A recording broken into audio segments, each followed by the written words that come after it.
En algún lugar del panel derecho de esta pintura, entre criaturas con cabeza de pájaro que devoran cuerpos humanos, entre cuchillos gigantes que atraviesan orejas cortadas y músicos torturados con sus propios instrumentos, hay una figura que te mira.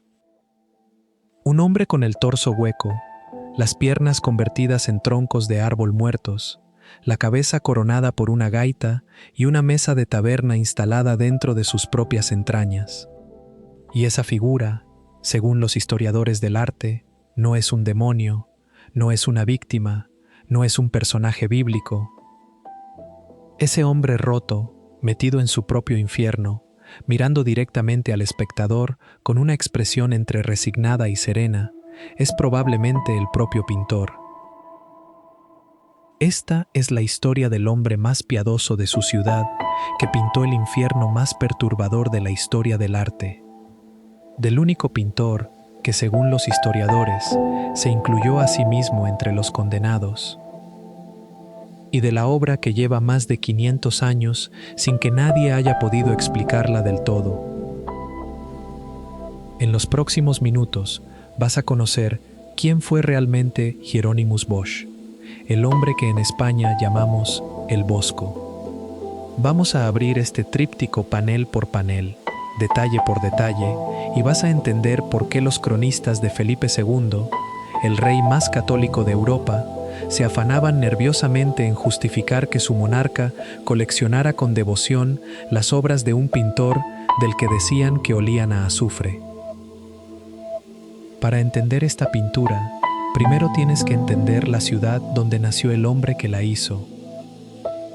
Es Hertogenbosch.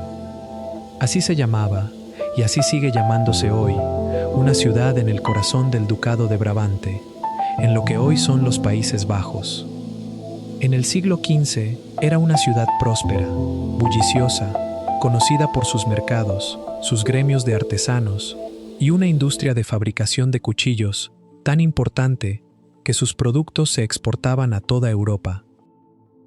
Una ciudad con catedral, con cofradías religiosas de élite, con nobles y mercaderes que competían por tener en sus salones las obras de los mejores pintores flamencos. Y en el corazón de esa ciudad, en una casa que daba a la plaza del mercado, vivía una familia que llevaba 6 generaciones dedicadas a un solo oficio. Pintores. El abuelo, el bisabuelo, los tíos, el padre. Todos pintores. Hieronymus van Aken nació en esa familia hacia el año 1450. Era el menor de los hijos varones, lo que en aquella época significaba una cosa muy concreta: no iba a heredar el taller. Ese privilegio correspondía al hermano mayor. Así que desde el principio, el pequeño Hieronymus aprendió el oficio mirando, copiando, absorbiendo todo lo que sus padres, sus tíos y sus hermanos hacían, sin tener garantizado el lugar que ellos tendrían. Pero hubo algo más que marcó su infancia de una manera que ningún libro de arte puede medir con precisión. En junio de 1463, cuando Hieronymus tenía entre 12 y 13 años, un incendio devastador arrasó Hertogenbosch. 400 casas destruidas. El taller de su padre, dañado. La plaza del mercado, que era el centro de su mundo, convertida en cenizas y humo en pocas horas. Ese espectáculo, el de una ciudad en llamas, el del fuego consumiendo todo lo conocido mientras la gente gritaba y corría sin saber hacia dónde, nunca lo abandonó. Décadas más tarde, en cada obra que pintó, en cada representación del infierno, aparecerían ciudades ardiendo en el horizonte. El mismo fuego, la misma oscuridad, la misma sensación de que el fin podía llegar en cualquier momento y sin avisar. Creció, aprendió y a los 30 años aproximadamente hizo algo que consolidó para siempre su posición en la ciudad. Se casó con Aleid van de Mirven, una mujer de familia noble y acomodada, cuya dote le dio la estabilidad económica que su condición de hijo menor no le garantizaba. No tuvieron hijos. ella le sobreviviría 10 años. Y en 1486, con alrededor de 35 años, fue admitido en la cofradía de Nuestra Señora des Hertogenbosch. Esto importa mucho para entender quién era este hombre, así que quiero que lo tengas claro. La cofradía de Nuestra Señora no era una asociación religiosa cualquiera. Era la más prestigiosa de toda la región, con miembros en distintas ciudades de los Países Bajos, integrada por nobles, clérigos, burgueses ricos y artistas de reconocido prestigio. Sus actividades incluían la organización de fiestas religiosas, procesiones, obras de teatro sacras y el cuidado de los altares de la Catedral de San Juan. Pertenecer a ella era una señal inequívoca de que eras un hombre respetado, piadoso, de bien. Hieronymus van Aken, el hombre que pintaría el infierno más perturbador de la historia del arte occidental, era considerado por sus vecinos un hombre de iglesia, un devoto de la Virgen María, un cofrade honorable. ¿Cómo es posible que ese hombre pintara lo que pintó? La respuesta no es que el Bosco fuera un hipócrita, ni un loco, ni un hereje disfrazado de piadoso. La respuesta es mucho más interesante, y la encontramos en el movimiento espiritual al que pertenecía sin saberlo, o tal vez sabiéndolo muy bien. En los Países Bajos del siglo XV existía una corriente religiosa llamada la devotio moderna, la devoción moderna. No era una herejía. Era exactamente lo contrario, una reforma interior del catolicismo que pedía a los fieles que tomaran el pecado en serio, que miraran cara a cara a la lujuria, la soberbia y la codicia, que no miraran para otro lado, que pintaran el mal para que todos lo vieran, que lo mostraran tan detallado, tan específico, tan físicamente presente, que al espectador no le quedara duda de lo que le esperaba si seguía por ese camino. El Bosco no pintaba el infierno para glorificarlo. Lo pintaba como una advertencia, como un espejo, como la imagen más honesta que se atrevía a dar de lo que el ser humano era capaz de hacerse a sí mismo. Para entender esto, tienes que saber también en qué momento histórico vivía este hombre. El siglo XV, en los Países Bajos, era un tiempo de tensión religiosa profunda. La iglesia oficial estaba siendo cuestionada desde dentro, los escándalos de clérigos corruptos y prelados que vivían en la opulencia, mientras predicaban la pobreza evangélica, eran el tema de conversación de cada taberna y cada plaza de mercado. La gente creía, fervientemente, pero desconfiaba de quienes administraban esa fe en su nombre. Y en ese clima, la devotio moderna era una respuesta radical en su sencillez. Vuelve a la experiencia personal, mira el pecado a la cara, no lo romantices ni lo minimices. Siéntelo como lo que es. La imitación de Cristo, el libro más leído en Europa después de la Biblia, nacido de ese mismo movimiento, pedía algo que parecía sencillo y resultaba casi imposible: vivir con plena conciencia de cada decisión moral que tomabas. El Bosco era un hijo de ese tiempo. Su cofradía, su fe, su ciudad, su arte, todo apuntaba en la misma dirección. El pecado no está lejos, no lo cometen otros, no es abstracto ni teológico. Está aquí, está en el jardín, está en la fresa que te comes sin preguntar de dónde viene ni a dónde te lleva. Pero antes de hablar del infierno, tenemos que hablar de la pintura entera. Porque el jardín de las delicias no empieza donde la mayoría de la gente cree que empieza. Empieza cuando está cerrada. Cuando los dos paneles laterales del tríptico están plegados sobre el central, lo que ves no es el paraíso, no es el infierno, no es ninguna de las escenas que han hecho famosa esta obra. Lo que ves es una esfera de cristal flotando en la oscuridad. Una esfera grisácea pintada en un solo tono sin color, la técnica que los pintores flamencos llamaban grisalla. Dentro de ella, la tierra y el agua separándose por primera vez, los árboles brotando de un suelo que todavía no ha visto ningún animal, ningún ser humano. En la esquina superior izquierda, tan pequeño que la mayoría de los visitantes del Prado no lo ven a primera vista, aparece Dios con un libro abierto en las manos. Y junto a esa figura diminuta, en latín, una inscripción del Salmo 148, Él lo dijo, y todo fue hecho, Él lo ordenó, y todo fue creado. El bosco está representando el tercer día de la creación. El mundo antes de que existiera el mal. El mundo antes de que existieran el hombre y la mujer.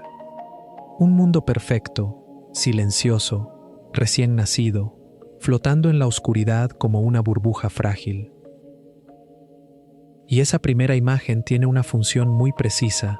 Cuando abres el tríptico y ves la explosión de color y movimiento que viene a continuación, entiendes exactamente lo que se perdió. Abrámoslo. El panel de la izquierda. El paraíso. Lo primero que llama la atención es que no se parece al paraíso que nos han enseñado. No es blanco ni dorado. Es un jardín exuberante, casi febril en su diversidad, lleno de animales que no deberían estar juntos, plantas que no deberían existir, formas orgánicas que parecen sacadas de un sueño húmedo y extraño. En primer plano, Dios, representado con los rasgos de Cristo, como era habitual en la pintura flamenca, sostiene la mano de Eva y la presenta a Adán, que acaba de despertar de su sueño profundo, y la mira con una expresión que los historiadores han interpretado de formas muy distintas. No es adoración, no es gratitud, es algo más cercano a la perplejidad, como si Adán ya supiera, en ese primer instante, que esto no va a terminar bien. Detrás de ellos, en el plano medio, el bosco coloca la fuente de los 4 ríos del paraíso, una estructura rosada y orgánica que parece más un organismo vivo que una construcción. A su izquierda, un drago, el árbol que llegaba de las Islas Canarias y que en la tradición simbólica se asociaba con el árbol de la vida. A su derecha, el árbol de la ciencia del bien y del mal, con la serpiente ya enroscada en el tronco. Ya está ahí. La serpiente ya está en el paraíso. El bosco no representa el mundo antes de la caída. Representa el mundo en el instante exacto en que la caída es inevitable. Y en el fondo del panel, entre las formas imposibles del paisaje, hay animales que no deberían convivir juntos. Leones devorando ciervos, gatos arrastrando ratas muertas, aves de colores fantásticos, posadas junto a criaturas que no tienen nombre en ningún bestiario conocido. El paraíso de El Bosco no es un lugar de paz. Es un lugar hermoso y peligroso al mismo tiempo. Un lugar donde el instinto ya existe, donde el depredador ya acecha, donde la belleza y la violencia comparten el mismo espacio. Hay también, en este panel del paraíso, una fuente rosada y orgánica en el centro, una estructura que parece más un ser vivo que una construcción arquitectónica, con formas que se abren y se cierran como pétalos o como heridas. Los historiadores la han llamado la fuente de la vida, y dentro de ella, casi imperceptible, hay un búho posado en su interior. El mismo símbolo demoníaco que aparecerá una y otra vez en el panel central, como si el bosco nos estuviera diciendo que el mal no entró al paraíso desde fuera cuando Adán y Eva desobedecieron. Siempre estuvo dentro, desde el primer día, antes incluso de que hubiera alguien capaz de elegirlo. El panel central, el jardín de las delicias. Aquí es donde la pintura se vuelve verdaderamente desconcertante. Si el paraíso era inquietante, a pesar de su belleza, el panel central es una explosión de algo que no sabes muy bien cómo clasificar. No es claramente el bien ni claramente el mal. Es algo en medio. Y eso, precisamente eso, es lo que lo hace tan perturbador. Cientos de figuras humanas, hombres y mujeres de distintas razas, completamente desnudas, se mueven por un paisaje de tonos pastel, rodeado de frutos gigantes, animales fantásticos y estructuras que combinan lo orgánico con lo geométrico de una manera que ningún otro pintor de la época se había atrevido a imaginar. Nadie sufre en este panel. Nadie llora. Todo el mundo está ocupado disfrutando, comiendo, explorando, jugando, amando. Y eso es exactamente el problema. Hay un detalle en este panel que muchos historiadores del arte han señalado como la prueba más contundente de que el Jardín de las Delicias fue pintado después de 1492. En el centro del panel, entre todas las formas vegetales del jardín, el Bosco pintó una piña. Una piña de América, una fruta que en Europa no existía antes de que Cristóbal Colón la trajera de sus viajes al Nuevo Mundo. Una fruta que en la época de El Bosco era tan exótica, tan desconocida, tan fascinante como los propios relatos de las Indias. ¿Por qué la pintó ahí? Nadie lo sabe con certeza. Pero su presencia nos dice algo fundamental sobre El Bosco. Era un hombre de su tiempo, un hombre al que llegaban las noticias del mundo, al que las novedades del siglo le interesaban, al que la expansión del mundo conocido le parecía materia de reflexión. Y luego están las fresas. Las fresas son el símbolo recurrente de este panel central, el que aparece en más rincones que ningún otro elemento vegetal. Una pareja se alimenta mutuamente de fresas. Un grupo recoge fresas de un árbol. Figuras diminutas caminan con fresas gigantes sobre la cabeza. En la simbología medieval, la fresa representaba el placer pasajero, el dulzor que se pudre en horas, la tentación que parece inocente, pero que no deja nada duradero. No hay en todo el panel un solo fruto que nutra de verdad. Todos son dulces, todos son efímeros, todos se pudrirán antes de que llegue la noche. En el centro del panel, girando en círculo alrededor de una fuente, hay un grupo de jinetes que cabalgan sobre animales exóticos, leones, camellos, caballos, leopardos, incluso criaturas que no existen en ninguna fauna conocida. Giran y giran sin parar, sin llegar a ningún lado, en un movimiento circular que no tiene inicio ni fin. Los historiadores del arte han identificado en ese círculo los 7 pecados capitales.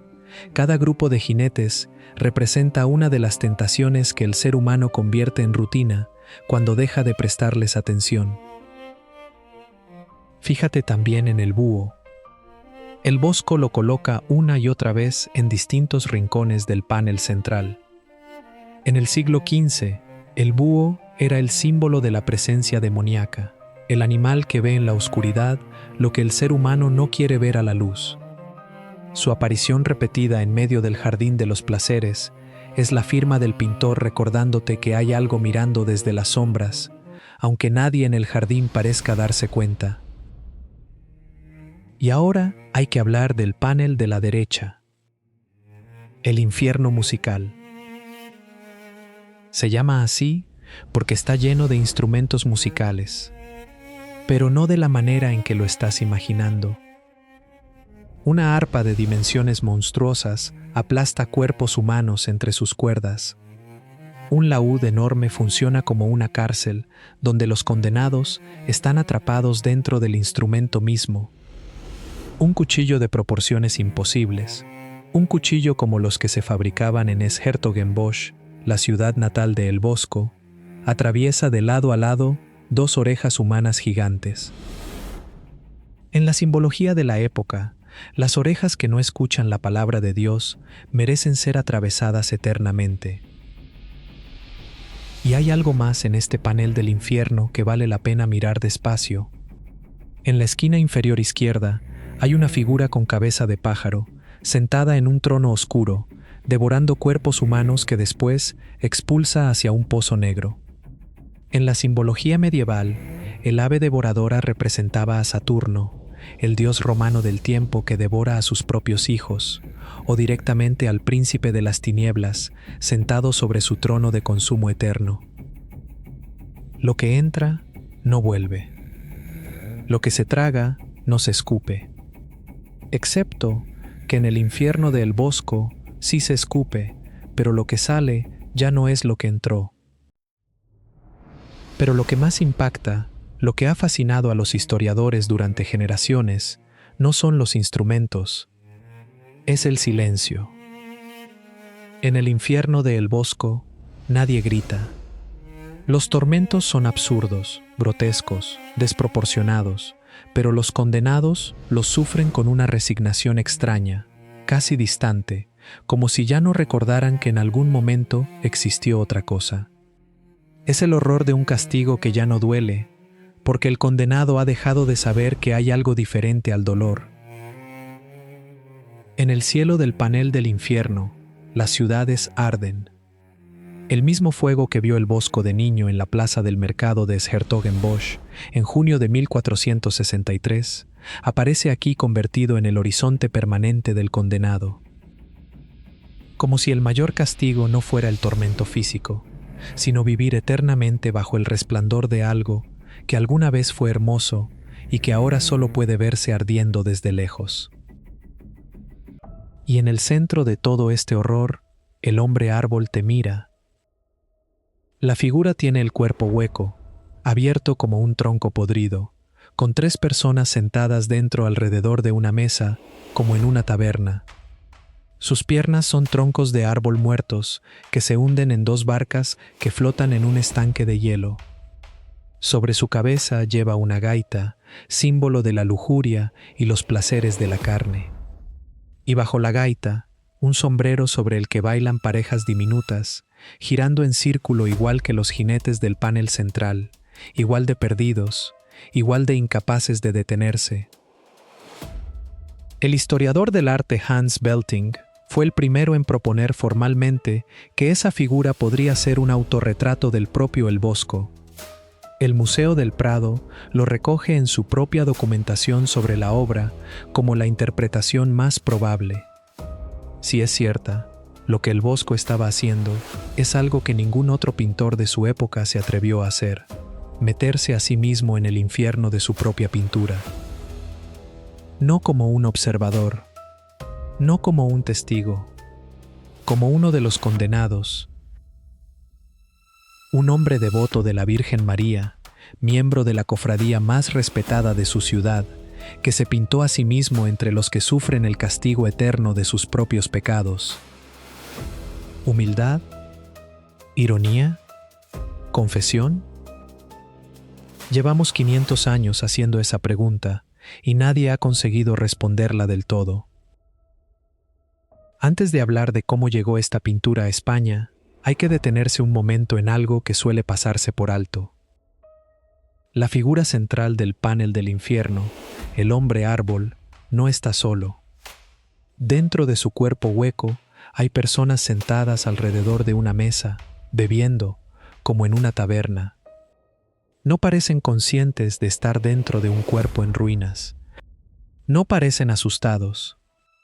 Están, sencillamente, de fiesta.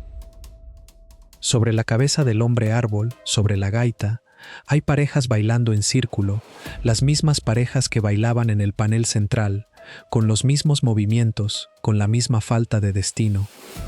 La única diferencia es que ahora están en el infierno y no lo saben, o lo saben y ya no les importa. Si esa figura es realmente un autorretrato de El Bosco, lo que el pintor estaba diciendo es algo de una honestidad brutal, que él también estaba dentro. Que conocer el pecado, pintarlo, advertir de él, pertenecer a la cofradía más respetada de tu ciudad, no te exime de él. Que el conocimiento moral y la debilidad moral pueden vivir perfectamente en el mismo cuerpo, en el mismo hombre, en el mismo pintor devoto que pasa la mañana en misa y la tarde pintando el peor infierno que nadie ha imaginado. Felipe II de España tenía claro que quería esta pintura en su colección. El rey más poderoso de Europa, el defensor más ferviente del catolicismo, en una época en que el continente ardía en guerras de religión, el hombre que enviaba armadas y ejércitos a defender la fe, coleccionaba con una devoción casi obsesiva las obras de El Bosco. Mandó reunirlas, custodiarlas, trasladarlas. Tenía varias en el monasterio de El Escorial. Sus propios cronistas no sabían muy bien cómo justificarlo. Felipe de Guevara, uno de los comentaristas de arte de la época, escribió un texto en el que se afanaba nerviosamente en demostrar que El Bosco no era un hereje, que sus monstruos tenían sentido dentro de la tradición cristiana, que aquel olor a azufre que la gente percibía en sus pinturas era en realidad el aroma de la advertencia moral. La sensación de que el propio texto está pidiendo permiso para seguir mirando dice todo lo que necesitas saber sobre el efecto que estas obras producían en sus contemporáneos. Pero la pintura que hoy conocemos como el Jardín de las Delicias no llegó directamente al rey Felipe II. Llegó de una manera mucho más oscura. En 1568, el duque de Alba, el noble español más temido y más odiado de los Países Bajos, estaba ejecutando en Bruselas la represión más brutal de la historia de Flandes. Guillermo de Orange, el líder de la revuelta de los Países Bajos contra la corona española, había huido. Y el duque de Alba entró en su palacio. Ahí, colgada en las paredes del palacio de su enemigo, encontró el Jardín de las Delicias. La obra había pertenecido a la familia Nassau, los nobles flamencos más estrechamente vinculados a Guillermo de Orange, probablemente encargada décadas antes por Enrique III de Nassau, que era amigo personal de El Bosco y miembro de su misma cofradía. El duque de Alba se la quedó. No hubo trámite, no hubo compra, no hubo negociación. Según las crónicas de la época, el conserje que custodiaba la obra, un hombre llamado Pieter Kohl, fue sometido a torturas para que revelara el paradero exacto del cuadro y de otros objetos del palacio. La pintura fue arrancada de la pared de un palacio flamenco como botín de guerra disfrazado de justicia. Después pasó al hijo ilegítimo del duque, el prior don Fernando de Toledo. Y en 1593, Felipe II la adquirió en una subasta de la familia Toledo y la trasladó al monasterio de El Escorial, donde permaneció durante siglos. No llegaría al Museo del Prado hasta 1933. Hoy es la pintura ante la que los visitantes del Prado pasan más tiempo que ante ninguna otra. Un estudio de la Universidad Miguel Hernández de Murcia midió que la media de permanencia frente a esta obra es de 4 minutos. 4 minutos en un museo donde la mayoría de las pinturas reciben una mirada de entre 8 y 15 segundos. La sala 056A del Prado genera lo que el propio museo llama las mayores congestiones de todo el edificio.